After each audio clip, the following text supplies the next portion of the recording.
The evening shift at Memorial General Hospital was drawing to a close when Chen noticed the rumble of motorcycles in the parking lot. After 12 hours of treating patients, her shoulders ached, but her stance remained steady, a habit ingrained from her military days that never quite faded. The sound grew louder as she walked toward her car, keys clutched in her hand. 3 motorcycles circled the nearly empty lot, their riders whooping and revving their engines. Chen continued walking, her face neutral, though her senses heightened, another old habit she developed during her tours as a combat medic. One of the bikes cut across her path, forcing her to stop. The rider, a burly man with a leather vest, killed the engine and dismounted. His 2 companions followed suit, creating a loose semicircle around her. Their leather vests displayed patches she didn't recognize, likely from a local riding group rather than any major motorcycle club. "Nice scrubs," the first rider said, his voice carrying a mock sweetness that made Chen's jaw tighten. "Must be nice working in that cushy hospital while real people are out here struggling." Chen remained silent, her eyes scanning their positions, noting their stances, the way they shifted their weight. The smallest details could tell you everything about a person's intentions. She'd learned that lesson the hard way in Afghanistan. "What's wrong?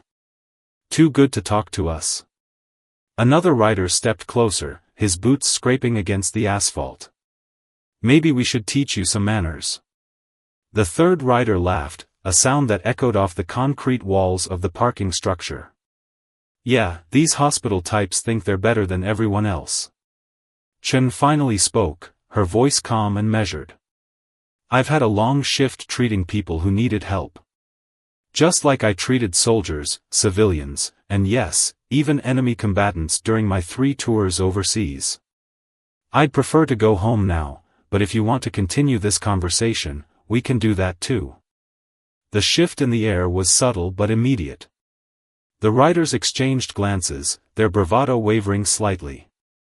Chen hadn't moved, hadn't raised her voice, but something in her steady gaze and composed demeanor made them reassess their assumptions. 3 tours, the first rider asked, his tone now carrying a hint of uncertainty. "Combat medic," Chen replied simply. "Now I'm just a nurse trying to get home after treating 27 patients today, including a veteran with PTSD who reminded me a lot of some people I served with." The mention of PTSD struck a chord. The first rider's aggressive stance softened almost imperceptibly. Chen noticed his right hand drift to his left arm, where a faded Marine Corps tattoo peeked out from under his sleeve. "Which unit?" he asked, the hostility in his voice replaced by something closer to curiosity. 68th Medical Company, attached to various infantry units. "Spent most of my time in Kandahar, but moved around where I was needed." Chen's response was automatic, the details etched into her memory like the scars she carried from those days.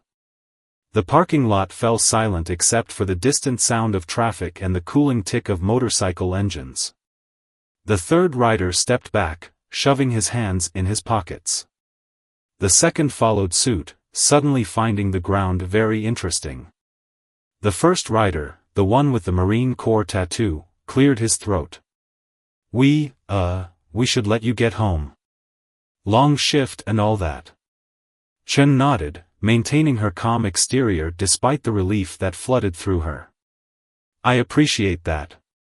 And if any of you ever need medical attention, Memorial General has excellent services for veterans, including support groups that meet on Thursdays." The riders mounted their bikes, the confrontational energy dissipating like smoke in the wind. As they started their engines, the first rider caught Chen's eye one last time. There was something like respect there now, maybe even a touch of shame. Chen watched them ride away, their tie lights disappearing into the growing darkness. Only then did she allow her shoulders to relax, releasing the tension she'd been holding. She unlocked her car, slid into the driver's seat, and took a deep breath. The incident would become another story in her collection of experiences, bridging her past life as a combat medic with her present role as a nurse. It reminded her that sometimes the most effective way to handle confrontation wasn't with force, but with the quiet strength that came from understanding people's pain, something she'd learned both on the battlefield and in the hospital halls. As she drove home, Chen thought about the rider with the Marine Corps tattoo, hoping he might actually show up at one of those Thursday support groups. After all, healing didn't just happen in hospital rooms or on battlefields. Sometimes it happened in parking lots, in those moments when people recognized the humanity in each other. The following week brought unexpected changes to Chen's routine. During her shift at Memorial General, she couldn't shake the memory of those bikers, particularly the one with the Marine Corps tattoo. Their encounter had stirred something in her, memories of battlefield triage, of treating young soldiers who carried their trauma behind tough exteriors. While checking on a patient in the emergency department, she heard the distinctive rumble of a motorcycle outside. Minutes later, the automatic doors slid open, and a familiar figure stepped in. It was the Marine Corps veteran from the parking lot, though he looked different now, less intimidating without his leather vest, wearing just jeans and a faded t-shirt. He approached the nurse's station hesitantly, his confidence from the previous encounter notably absent. Chen watched as he spoke quietly with the receptionist, who pointed in her direction.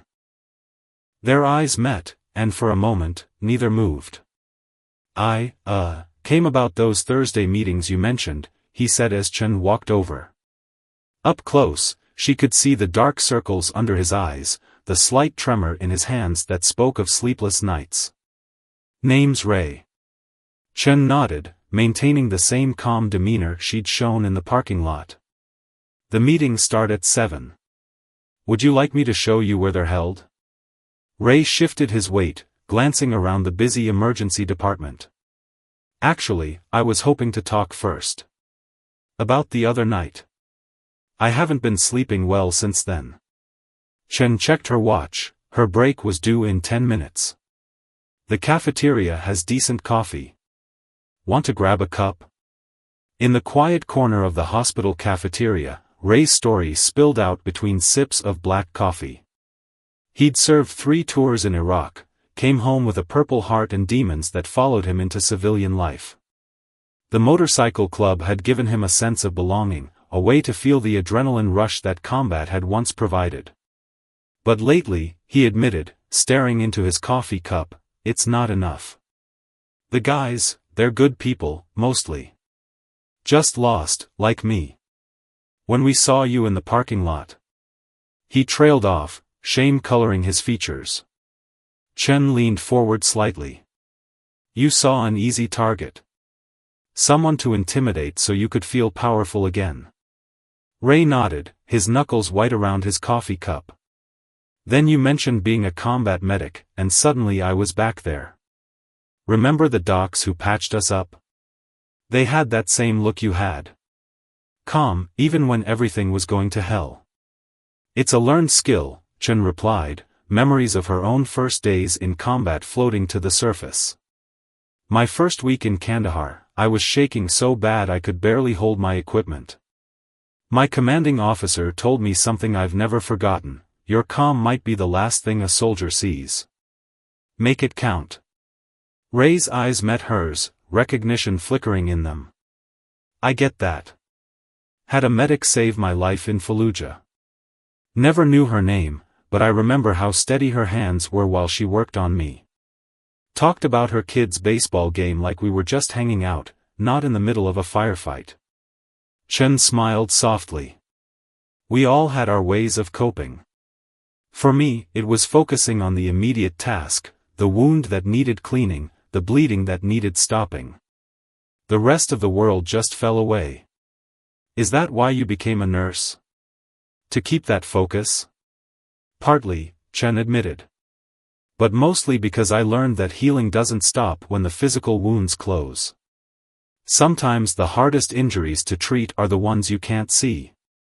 Ray absorbed this, his fingers tracing the rim of his coffee cup. "The other guys from the other night, they're struggling too. Different reasons, different battles, but same result. We act tough because we don't know how else to be anymore." Chen pulled a small card from her scrub's pocket and slid it across the table. The Thursday group is run by Dr. Patel. He's a veteran himself. It's not formal therapy, just a space where people understand what you're going through. No pressure to share more than you're comfortable with. Ray picked up the card, turning it over in his hands. Think it's okay if I bring the others? Not all at once, maybe, but... The door's always open, Chen assured him.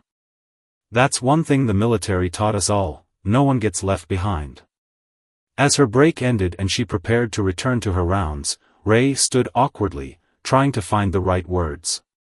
About the other night. Chen held up a hand. Everyone has bad days, Ray. What matters is what we do afterward. Walking back to the emergency department, Chen felt a familiar sense of purpose. It was different from the urgency of combat medicine or the structured chaos of emergency care. This was the quiet work of healing, not just bodies, but the invisible wounds that people carried with them long after the physical scars had faded. She thought about Ray and his friends, about the countless others who struggled to find their place after serving. Sometimes, she realized, the bravest thing a person could do was admit they needed help.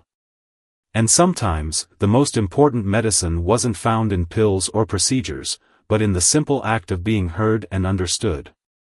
Thursday evening arrived with a mix of anticipation and uncertainty. Chen wasn't scheduled to work, but she found herself at Memorial General anyway, standing in the doorway of the hospital's community room. Dr. Patel was arranging chairs in a circle, his silver-streaked hair catching the fluorescent light. You don't usually attend these sessions, he noted, looking up from his task. Expecting someone? Chen helped him adjust the last few chairs. Maybe. Had an interesting encounter last week. Told a veteran about the group. The clock ticked past 7, and regular attendees began filtering in. Chen recognized many of them, former patients, fellow healthcare workers, veterans from different eras who carried similar shadows in their eyes. She was about to leave when she heard the unmistakable rumble of motorcycles in the parking lot. Ray entered first, his leather vest exchanged for a plain jacket. Behind him came his two companions from the parking lot incident, looking as uncomfortable as fish out of water. The smaller one, who Chen would later learn was called Pete, kept glancing at the exits. The third, Danny, tried to make himself seem smaller despite his large frame. Dr. Patel welcomed them with the same warm neutrality he showed everyone, gesturing to the empty chairs. Ray sat down immediately, but his friends lingered by the door until Chen caught their eyes and gave them a subtle nod.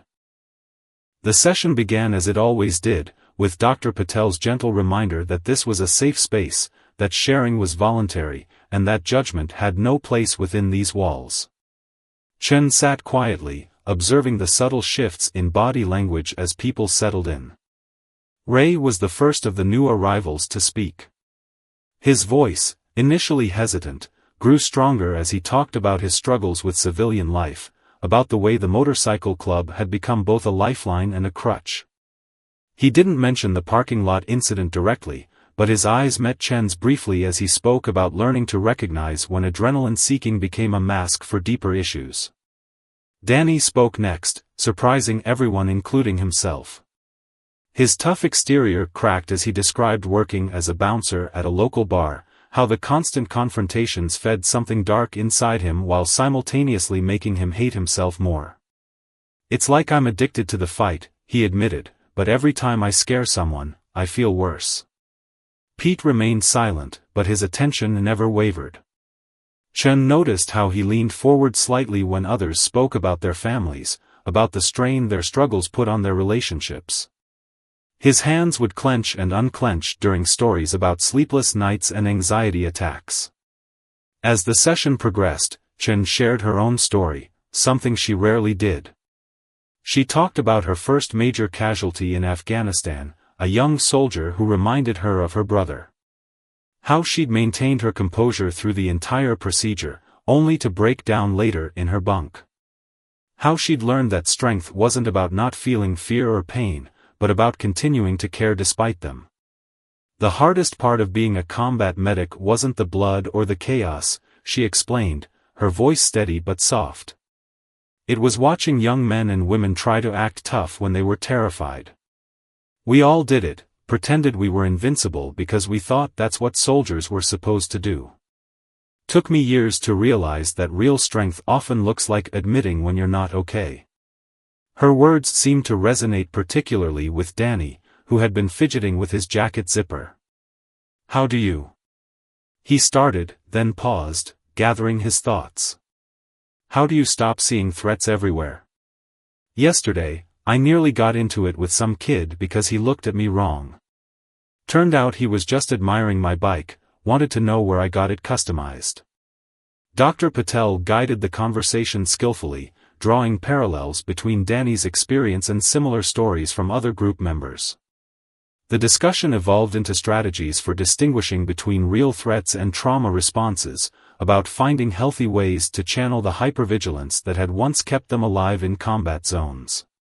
As the session drew to a close, Chen noticed a subtle change in the three bikers. Their shoulders had loosened, their breathing had slowed. They looked less like men ready for a fight and more like what they really were, people taking their first steps toward healing. In the parking lot afterward, Ray approached Chen as she was heading to her car. "Thanks," he said simply. "For not giving up on us that night. For seeing past the act." Chen thought about all the patients she'd treated, both in combat and in the hospital. How often the presenting problem, the wound, the aggression, the addiction, was just the surface of a deeper pain. Sometimes, she replied, the toughest people are the ones who need someone to be gentle with them the most. Ray nodded, understanding flickering in his eyes. "We'll be back next week," he said, glancing at his friends who were waiting by their bikes. "Pete's wife, she's been begging him to get help for years. Think he's finally ready to listen." As Chen drove home that night, she reflected on how healing rarely followed a straight line. Sometimes it started in unexpected places, like a confrontation in a hospital parking lot. Sometimes the first step wasn't a step at all, but simply showing up, sitting in an uncomfortable chair, and listening to others share their stories of struggle and survival. 2 weeks after their first group session, Chen was working a particularly hectic night shift when the emergency department doors burst open. Ray and Danny rushed in, supporting Pete between them.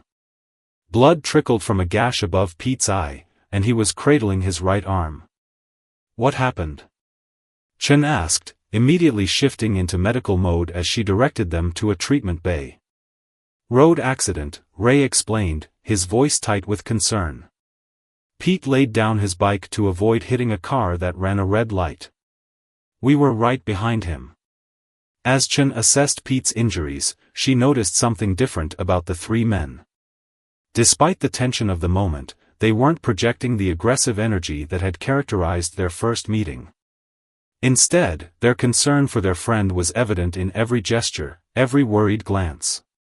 "Looks like we need some X-rays of that arm," Chen said, gently palpating Pete's wrist. "And these abrasions need cleaning. You're lucky you were wearing your helmet and leather." Pete managed a weak smile. "The group's been teaching me about better choices.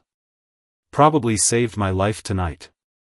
While they waited for the X-ray results, Danny paced the small treatment room, his large frame making the space seem even smaller. "Should we call your wife?" he asked Pete. Pete nodded, then winced at the movement. "She's going to be worried sick." "But yeah, call her. No more hiding things from her. That's another thing I'm working on." Chen watched the interaction with quiet satisfaction as she cleaned the road rash on Pete's arm. These were not the same men who had tried to intimidate her in the parking lot. The therapy group was helping, but so was their friendship, now focused on supporting rather than enabling each other. The X-rays revealed a minor fracture in Pete's wrist but nothing more serious. As Chen worked on setting and wrapping it, Pete's wife arrived.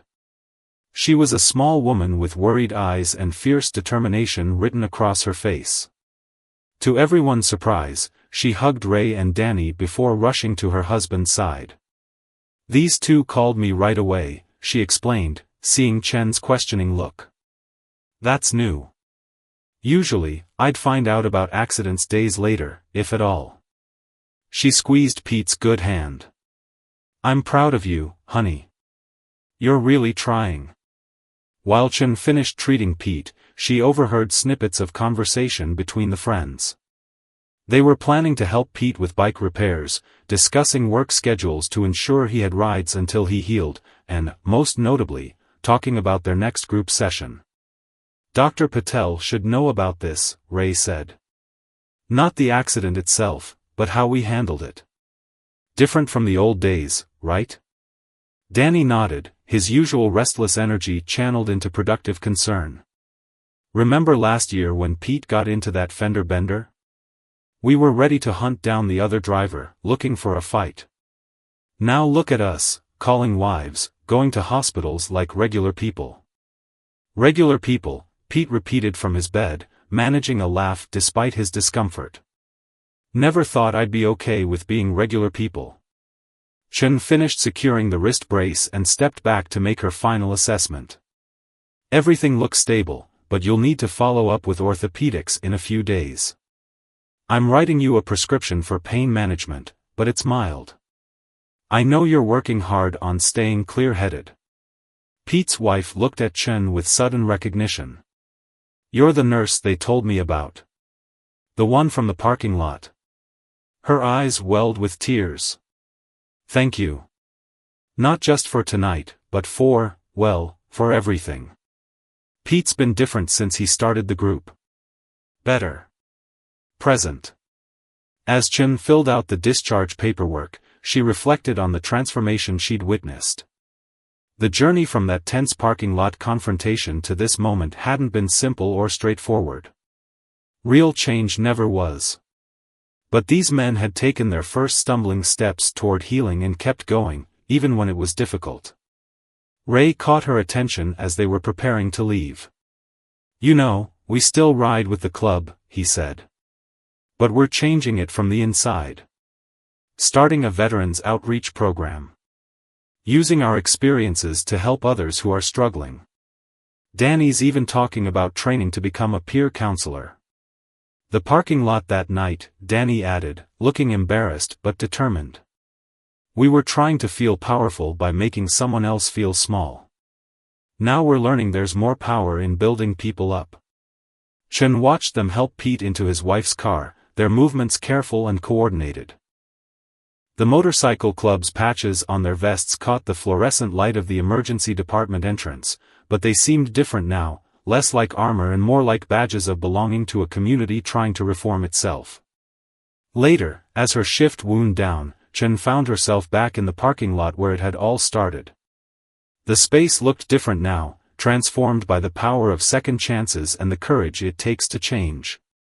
She thought about how healing often worked in unexpected ways, how sometimes the most profound transformations began with moments of confrontation and fear.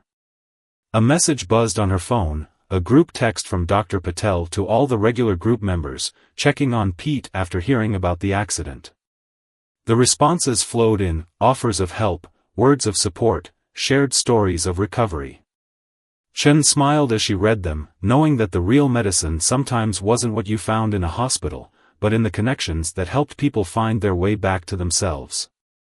1 month after Pete's accident, Chen arrived at Memorial General for her shift to find an unusual sight in the parking lot. A neat row of motorcycles gleamed in the morning sun, their riders gathered around a folding table stocked with coffee and information pamphlets. Ray spotted her and waved her over. Welcome to our first Veterans Outreach Day, he announced proudly, gesturing to the setup. The hospital administration approved it after we presented our proposal. Figured the parking lot where this all started was the perfect place. The bikers had transformed their intimidating presence into something welcoming. Their leather vests now sported new patches, veterans supporting veterans, alongside their regular club insignias. Danny was deep in conversation with a young man who couldn't have been more than 25, recently returned from deployment judging by his military haircut. We're connecting vets with resources, Pete explained, his formerly broken wrist now healed enough to hand out flyers. Mental health services, job training, peer support, all the things we wished we'd known about years ago. His wife stood nearby, helping organize the materials and beaming with pride. Chen noticed how the bikers' approach to newcomers had changed. Instead of sizing people up as potential threats, they were reading body language for signs of struggle, for the subtle hints that someone might need help but was afraid to ask. They had turned their hypervigilance into a tool for healing rather than confrontation. As Chen watched, a truck pulled into the parking lot, its driver visibly tense at the sight of so many bikers. Ray approached slowly, hands visible, his body language open and non-threatening, techniques he'd learned from the group sessions. Within minutes, the driver was sitting in a folding chair, sharing stories about his time in the service, his shoulders gradually relaxing. "You know," Ray said to Chen during a quiet moment, "we've been thinking about that night you stood your ground against us. How different things could have gone if you'd responded with aggression instead of understanding." Chen remembered that evening clearly, the weight of her keys in her hand, the way she'd assessed their positions, her combat training humming just beneath the surface. "Sometimes the strongest response is choosing not to escalate," she replied. A commotion near the hospital entrance drew their attention. A young woman was helping an elderly veteran from his car to a wheelchair, struggling with his oxygen tank. Without hesitation, Danny moved to assist, his imposing frame now a source of support rather than intimidation. 6 months ago, I would have ignored them, Danny admitted when he returned. Thought helping meant showing weakness. Now I understand what you meant about real strength. Throughout the morning, Chen observed more subtle transformations. The bikers shared their own stories of struggle and recovery, creating connections with veterans who had felt isolated in their battles. Pete, once quick to anger, now listened patiently as a veteran spouse tearfully described her husband's nightmares. His own wife joined the conversation, sharing their journey of healing together. During her lunch break, Chen joined the group again.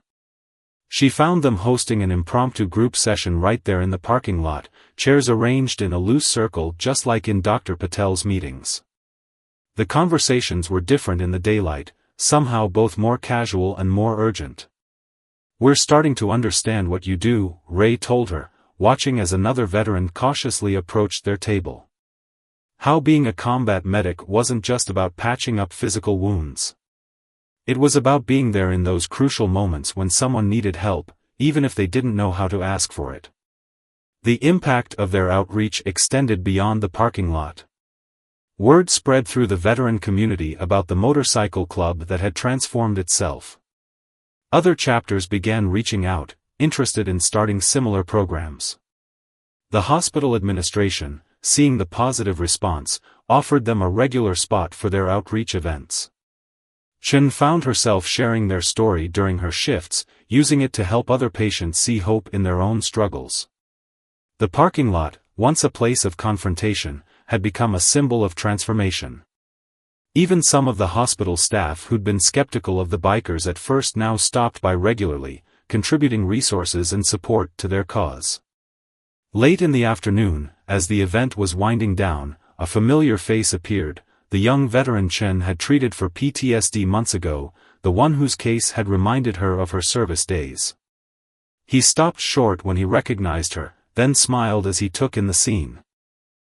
"When you told me about finding the right kind of support, I didn't picture this," he said, gesturing to the bikers who were starting to pack up their materials.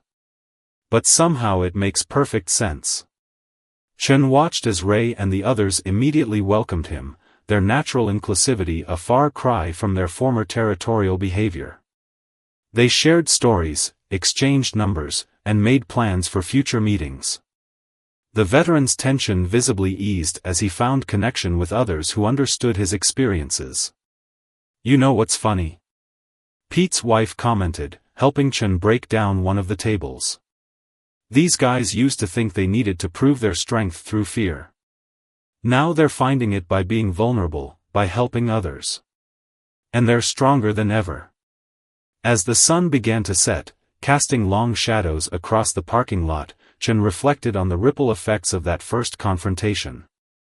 How one moment of choosing understanding over escalation had led to this, a group of former bullies transformed into mentors, protectors, and healers in their own right. The roar of motorcycles starting up no longer carried menace. Instead, it had become a sound of hope, a reminder that change was possible, that healing could begin in the most unexpected places, and that sometimes the toughest exteriors hid the most powerful capacity for transformation.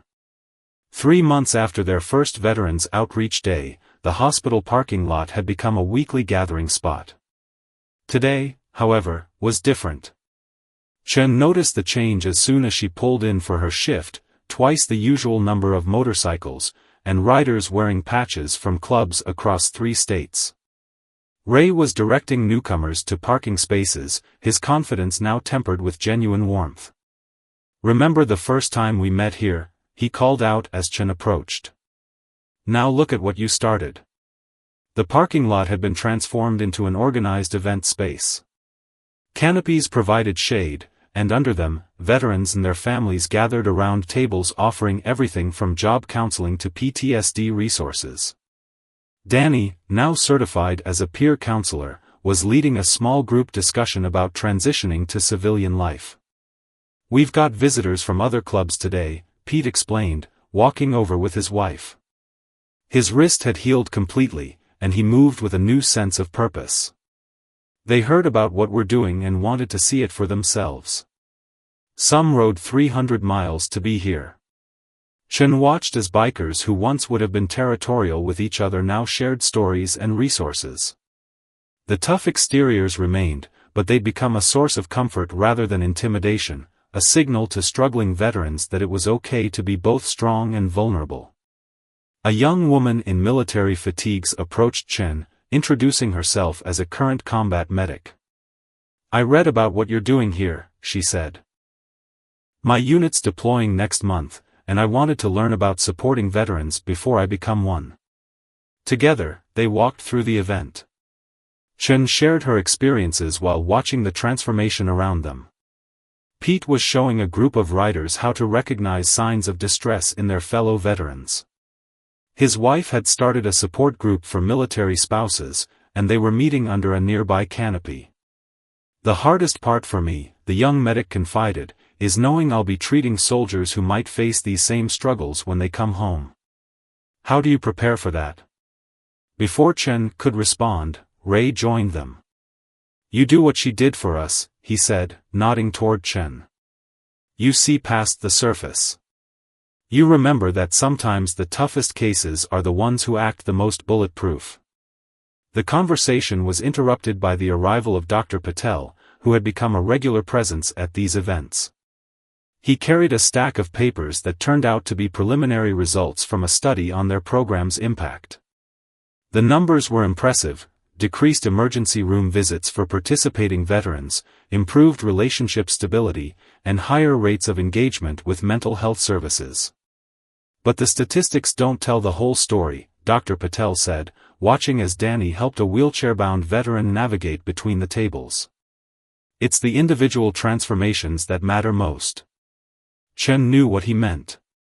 She'd witnessed those transformations firsthand, not just in Ray, Pete, and Danny, but in the ripple effects their change had created. The motorcycle club that had once been known for intimidation was now recognized as a force for healing in the veteran community. Later in the afternoon, Chen took her break to join a gathering under the main canopy. Veterans from different eras sat together, sharing experiences across generations. A Vietnam veteran was describing how different things were in his day, when PTSD wasn't even recognized, while younger veterans nodded in understanding. "You know what amazes me?" Pete's wife said, sitting next to Chen. "How the parking lot keeps coming up in their stories.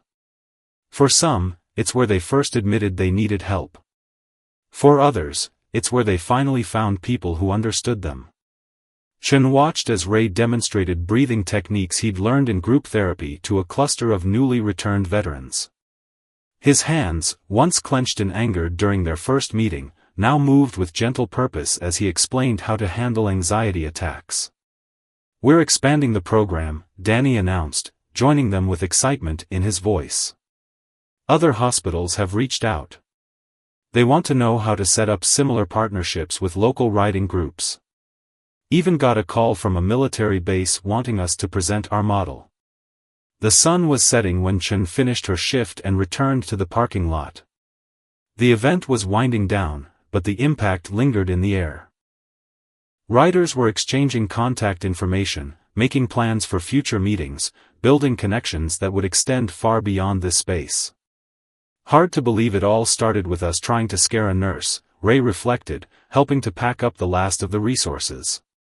"Now we're learning how to help people feel safe instead." The young combat medic who'd visited earlier approached Chen one last time before leaving. "I get it now," she said. "Why this works. It's not just about the resources or the programs. It's about creating a space where it's okay to not be okay."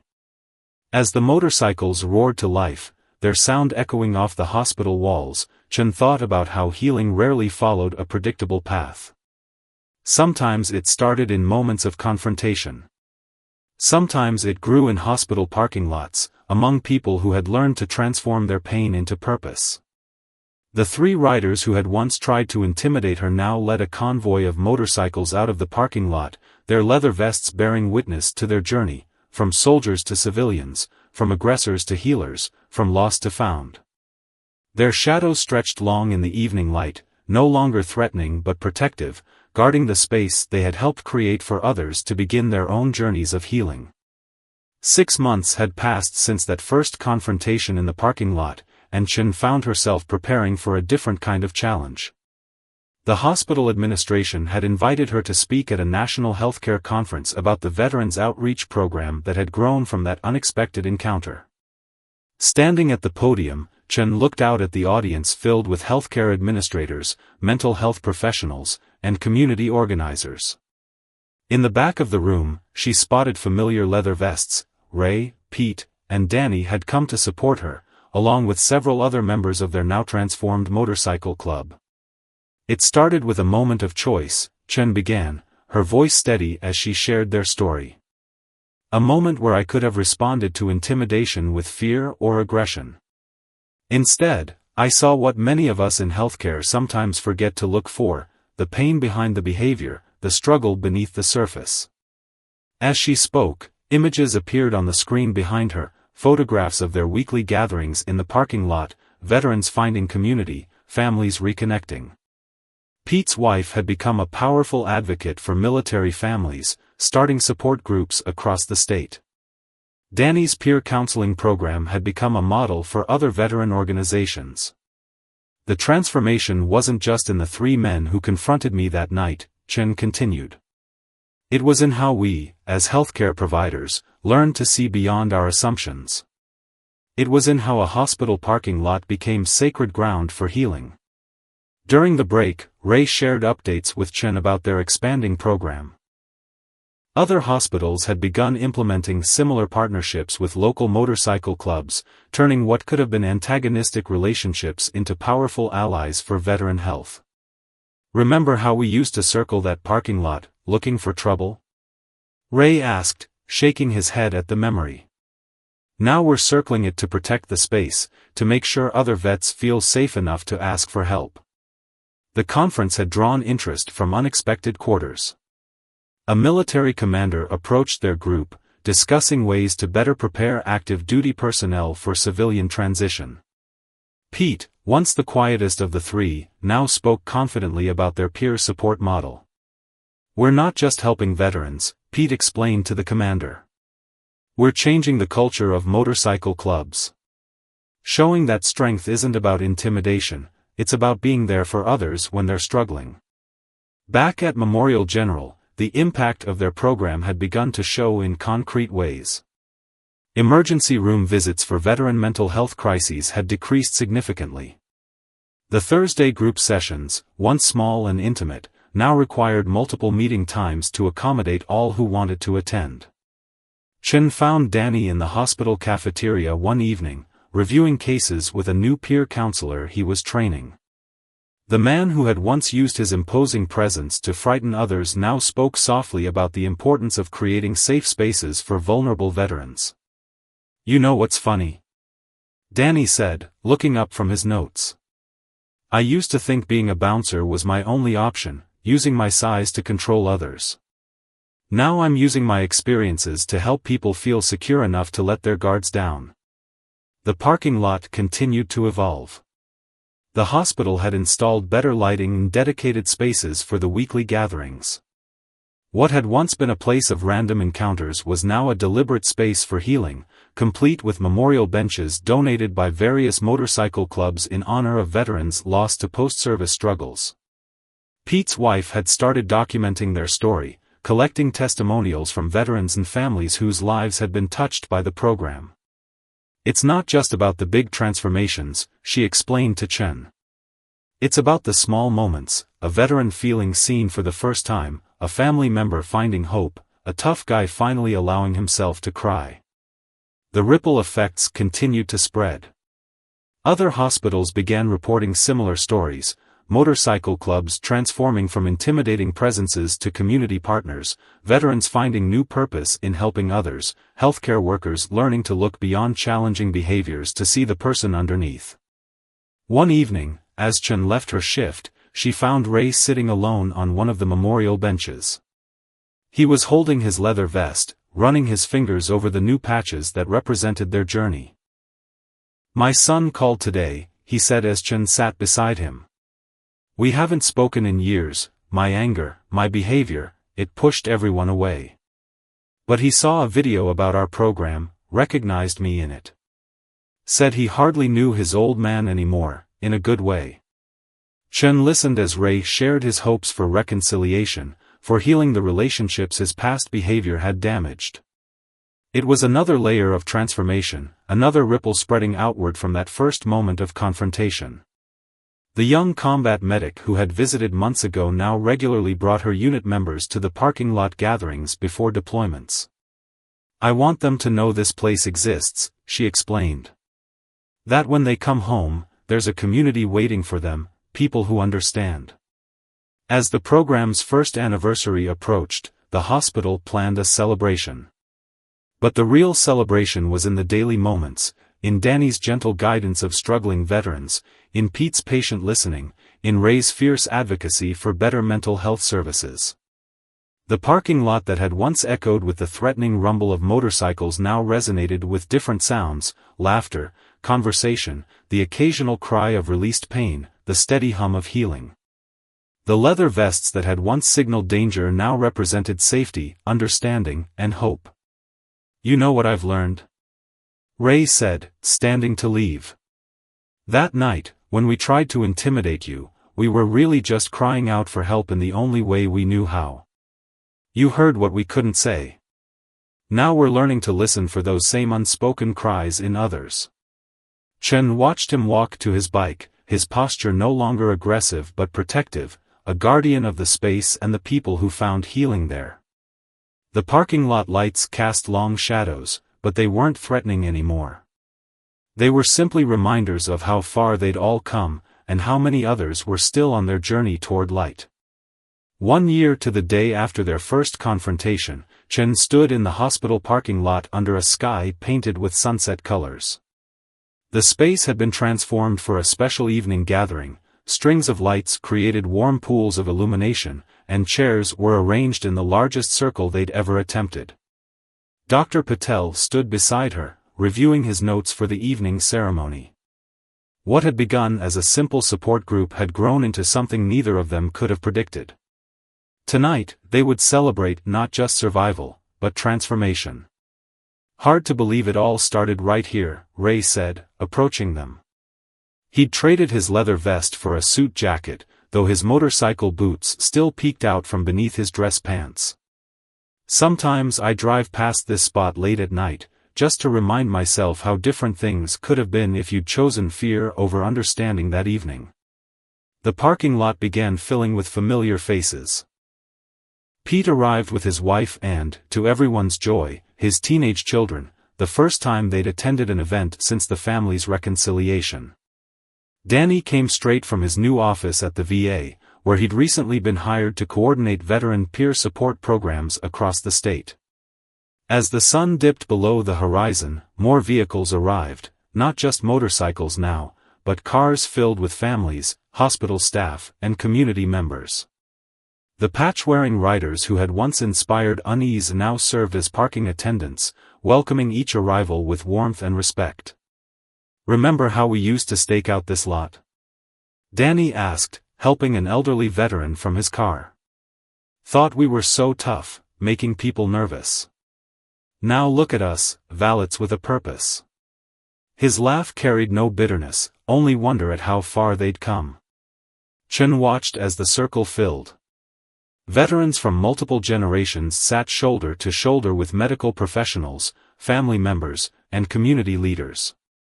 The leather-clad bikers who had once been viewed with suspicion now sat interspersed throughout the group, their presence providing a sense of security rather than threat. The young combat medic who had visited months ago was there, now home from deployment. She'd brought several members of her unit, their fresh faces mixing with the weathered features of Vietnam-era veterans. The connection between them was palpable, a thread of shared experience that transcended time. Dr. Patel opened the ceremony with a simple statement: 1 year ago, moment of confrontation became an opportunity for transformation. Tonight, we honor not just what has changed, but what continues to change. One by one, people rose to share their stories. Pete's wife spoke about watching her husband's heart soften, about the joy of having him truly present in their family again. Their children nodded, tears gleaming in their eyes. A hospital administrator shared data about the program's impact: reduced emergency room visits, increased engagement with mental health services, improved outcomes for veterans and their families. But it was the personal stories that held the most power. Danny stood, his imposing frame now a source of comfort rather than intimidation. "I used to measure my worth by how many people I could scare," he admitted. "Now I measure it by how many people I can help feel safe." Ray spoke about his reconciliation with his son, who sat beside him in the circle. "He's going to be a father soon," Ray announced, his voice thick with emotion. "And thanks to this program, thanks to all of you, my grandchild will know a different kind of grandfather than I might have been." Throughout the evening, Chen observed the subtle interactions that spoke volumes about their transformation. The way veterans who had once isolated themselves now leaned in to support others. How family members who had felt helpless now spoke with confidence about recovery and hope. The young combat medic stood to share her perspective. "Before I deployed, I thought being strong meant never showing weakness. Now I understand that true strength is creating spaces where people can be vulnerable and still feel safe." As the ceremony continued, Chen noticed something remarkable about the parking lot's atmosphere. The space that had once held tension and fear now felt sacred, as if the collective healing of so many souls had transformed the very air around them. Pete, who had been quiet most of the evening, finally rose to speak. "A year ago, we thought we were the tough ones," he said, looking around the circle. "But real toughness? That's what we see and hear tonight. It's in every person who's asked for help, every family member who's stayed through the hard times, every veteran who's chosen to keep living when it felt impossible." The hospital's chief of staff announced their plans to expand the program nationally, using their parking lot model as a template for other facilities. What had begun as a confrontation between 3 angry veterans and a combat nurse had grown into a movement. Near the end of the evening, Chen was asked to speak. She stood, taking in the faces around her, faces that now held hope where there had once been anger, purpose where there had once been pain. "In combat, I learned that healing rarely looks the way we expect it to," she began. "Sometimes it starts in moments of confrontation. Sometimes it grows in hospital parking lots. But it always requires courage, the courage to see past the surface, to reach out when it's easier to pull away, to believe in transformation even when it seems impossible." As the gathering drew to a close, the parking lot filled with the sound of motorcycles starting up, but this time, they didn't roar with aggression. Instead, They rumbled in harmony, a chorus of machines guided by riders who had found a new way to channel their strength. Ray, Pete, and Danny lingered after most had left, helping to pack up chairs and take down lights. They worked with easy familiarity, their movement speaking of the brotherhood they'd maintained but transformed. "You know what's funny?" Ray said, pausing in his work. "We came here that night looking for trouble, but what we really found was our way home." Chen watched as they prepared to leave, their bikes lined up under the parking lot lights. The three men who had once tried to intimidate her now stood as guardians of hope, their leather vests bearing witness to their journey, from soldiers to civilians, from aggressors to healers, from lost to found.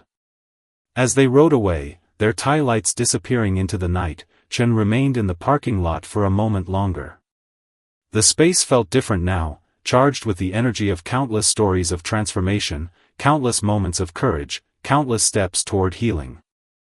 She thought about how change rarely followed a straight line, how healing often began in unexpected places, and how sometimes the most profound transformations started with a simple choice, the choice to see beyond the surface, to recognize the pain behind the aggression, to believe in the possibility of change.